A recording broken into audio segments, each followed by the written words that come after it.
kapatid po nating nag-online selling, ingat po tayo sa parcel scam ng mga nagpapanggap na delivery riders.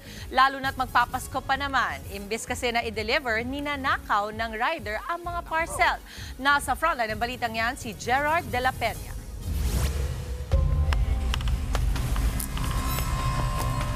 Hindi may tatanggi ang ginhawang dulot ng mga delivery service, mapa-businessman o personal. Bukod sa nakakatipid na, malaking kabawasan pa raw sa kanilang pagod ang pag-avail ng courier service. Dating suki ng mga express delivery service ang online seller na itatago natin sa pangalang Jane.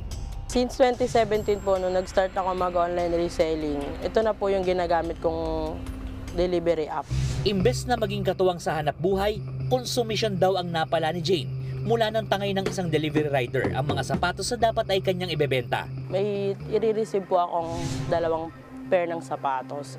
Nagkakahalaga po ng 18K.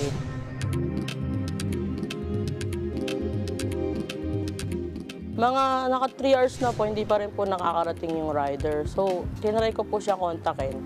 Parang hindi na po siya matawagan. Isinumbong ni Jane ang insidente sa delivery service platform na kanyang ginamit.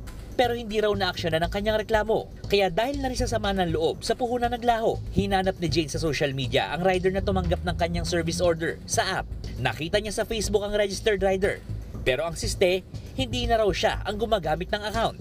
Bigla na po nag-deactivate. So alam ko na po na na-scam po ako. Parcel scam, ito raw ang tawag sa modus na ito. Ayon sa PNP Anti-Cybercrime Group na isinasagawa gamit ang rider accounts na nabili ng scammer mula sa orihinal na may-ari. Imbis na i-deliver dun sa mismong buyer, ang nangyayari po ay tinatangay nila yung mga lumang accounts dun sa mismong platform ng delivery services at ito po yung ginagamit ng mga cybercriminals. Sa huling datos ng PNP, umakyat na sa 70 kaso ang nabibiktima ng parcel scam mula Enero hanggang Oktubre ngayong taon. Higit 300 kaso naman ng parcel scam ang naitala noong nakaraang taon. Ang mga rider na nagbebenta o mahuhuling nagbebenta ng kanilang lumang account ay maaari ring habulin sa ilalim ng Anti-Financial Account Scamming Act. Nagbabalita mula sa Frontline, ako po si Gerard de la Peña, News 5. Mga kapatid, Dimples Romana po, kumpletuhin ang inyong umaga ng mga kwentong puno ng inspirasyon. Salubungin po ang bawat araw ng may ngiti at pag-asa. Kaya't mag-subscribe na po at mag-follow na sa aming social media pages ng News 5.